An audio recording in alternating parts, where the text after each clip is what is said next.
বের হচ্ছি। আমাদের বাড়ি থেকে কয়েক বাড়ি পরেই কুমন। তো কুমন থেকে বের হয়েই সে লক্ষ্য করেছে যে আমাদের বাড়িতে লাইট জ্বলছে। সে তো এক দৌড়ে চলে আসছে আর সে কি খুশি। ওই যে একটা ব্যাপার আছে না যে নিজের চোখকেও বিশ্বাস করতে পারছি না, তো সাত্বিকের হয়েছে সেরকম দশা। সে নিজের চোখকেও বিশ্বাস করতে পারছে না। আর এদিকে যে যার ধান্দায় আছে, গোল্লাবাবু কিসের লাইট ফাইট, সে যাবে বাহিরে। তো তাকে জিজ্ঞাসা করছি কেমন লাগলো, সেও সুন্দর একটা উত্তর দিল। ঘরে ঢুকতে না ঢুকতেই আমি এদিকে কাজে ব্যস্ত, আর এই যে দেখেন ফ্রিজ খুলে সে কি একটা বের করার ধান্দায় আছে। আমার দুইটা বাচ্চা দুই রকমের লক্ষ্মী ছানা। বড়জন তো একটু শান্ত প্রকৃতি আর ছোটজন একটু বেশি অ্যাক্টিভ, কিন্তু দুইটাই অনেক লক্ষ্মী। তো গোল্লা যখন ছোট ছিল, যখন কোলে কোলে থাকতো, তখন তো কাজের অনেক অসুবিধা হতো কোলে নিয়ে। তখন মনে হতো কি যে হাঁটা শিখলেই মনে হয় একটু শান্তি পাবো। ওমা এখন মনে হয় যে না, যতক্ষণ কোলে ছিল তখনই মায়েদের শান্তি। আর এদিকে ঘড়ির কাঁটায় 8:30 বাজে, তাদের খাওয়া দাওয়া চান টান শেষ। এখন আমার এনার্জির লেভেলও প্রায় শেষ। তো পরের দিন ছিল শনিবার। তো সকালে উঠেই দেখি তাদের দুজনারই নাক দিয়ে জল পড়ছে। তো ভাবলাম যে ছুটি শুরু হয়ে যাবে, আগে ডাক্তারের কাছ থেকে ওষুধ নিয়ে আসি। যেহেতু ছুটির মধ্যে সব ডাক্তারও বন্ধ থাকবে, তাই আমি আবার সকাল সকাল ওদেরকে নিয়ে বের হলাম। তো এর মাঝে আবার আমার একটা পার্সেল আসলো।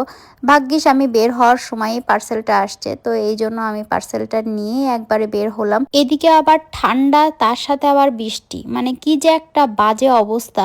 ছুটির দিন আসলেই ওদের বাবার এত ব্যস্ততা বাড়ে, আর যখন একটা প্রবলেম হয় তখন সব প্রবলেমগুলো একসাথে হয়। আমি জানি না আমার সাথেই হয় কিনা আপনাদের সাথেও হয়, অবশ্যই কমেন্টস করে জানাবেন।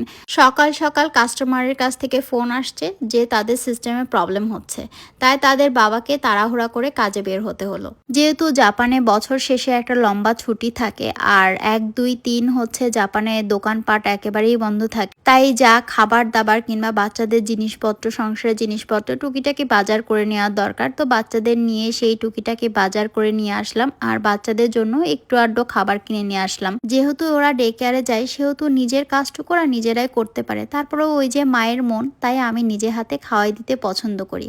আর এই দিকে হয়েছে ছোটজন। আসলে ছোটরা হয়তো বা তাড়াতাড়ি সবকিছু শিখে যায়। সে এখনই হিসু হাগুর কথা বলতে পারে, এখন না অনেকদিন আগে থেকেই বলতে পারে, কিন্তু এখন হচ্ছে তার হিসু পেলে সে টয়লেটে যেয়েই হিসু করে। যদিও আমি ডাইপার পরায় রাখি আমার সুবিধার্থে। অনেক আপুরাই জানতে চান যে আমার বাচ্চাদেরকে কি করে টয়লেট ট্রেনিং দেওয়াইছি কিংবা কিভাবে এই অভ্যাসগুলো তৈরি করাইছি।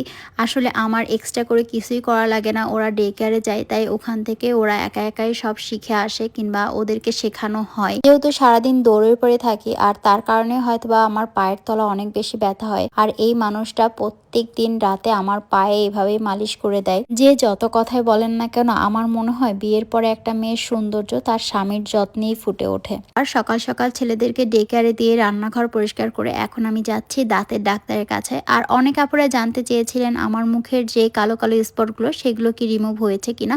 অনেকটাই হালকা হয়ে গেছে, কিন্তু ওইটা আমি আর ব্যবহার করিনি, কারণ স্কিনটা অনেক বেশি সেন্সিটিভ হয়ে যাচ্ছে। তো আজকে আমি দাঁত দেখাতে একাই গেছিলাম। পরে দেখলাম যে আপনাদের ভাইয়া ফোন করেছে যে তার কাজ শেষ, সে আমাকে নিতে আসছে। যেহেতু দুপুর হয়ে গেছিল আর আমারও অনেক খিদে লাগছিল, আর সেও সকাল সকাল বের হয়ে গেছে, তারও খিদা লেগে গেছিল। তাই বাসায় যেয়ে আবার রান্না করে খেতে খেতে অনেক দেরি হয়ে যাবে, তাই সে বলল যে চলো সুশি খেয়ে যাই। সুশি খেয়ে একবারে পোলাপানগুলোরে নিয়ে তারপরে বাসায় ফিরলাম। আর ওই দিন আমি অনেকগুলো আংটি কিনেছিলাম, সেটাই পোলাপানদেরকে দেখাচ্ছিলাম যে দেখো কেমন লাগছে বলো। তো এক একজনের এক এক রকম রিয়াকশন, যাই হোক না কেন। আর ওই দিন ছিল ক্রিসমাস, আর এখন আমরা যাব কেকের দোকানে কেক কিনতে। ক্রিসমাস মানেই কেক আর প্রেজেন্ট। তো কেকের দোকানে গিয়ে দেখি সেই লম্বা লাইন, আর যে কেকটা কিনবো ভেবেছিলাম সেই কেকটা তো নেই। অনেক সুন্দর সুন্দর কেক আছে, কিন্তু আমার পোলাপান তো সেই একটা কেকই পছন্দ করে, পারি পারি চকো কেক। আজ আমি আবার কেক নিয়েছি 2 ফ্লেভারের, একটা হচ্ছে ভ্যানিলা, একটা হচ্ছে চকলেট। একেতেই পোলাপানের বাপে কেক খুব একটা পছন্দ করে না কিংবা খুব একটা খায়ও না, আর খেলেও সে ভ্যানিলা ফ্লেভারটাই পছন্দ করে। আর এদিকে আমরা 3 মাইপুতে আবার চকলেট ফ্লেভার ছাড়া খাই না। আর পোলাপানের বার্থডে কিংবা আমার বার্থডেতে চকলেট ফ্লেভারই কেক আসে, আমিই অর্ডার করি। এবং মজার বিষয় কি, তার বার্থডেতেও আমরা চকলেট কেকই অর্ডার করি, কারণ সে তো কেক খুব একটা পছন্দ করে না, আর কেক খেলে আমরা 3 মাইপুতেই খাই, তাই আমাদের পছন্দেরই চকলেট ফ্লেভার অর্ডার করি। তো এই নিয়ে সে বলে তোমরা তো আমাকে এক ঘরে করে দিয়েছো, তাই আজকে আমি তার পছন্দে অর্ধেক অর্ধেক কেক নিয়ে আসছি।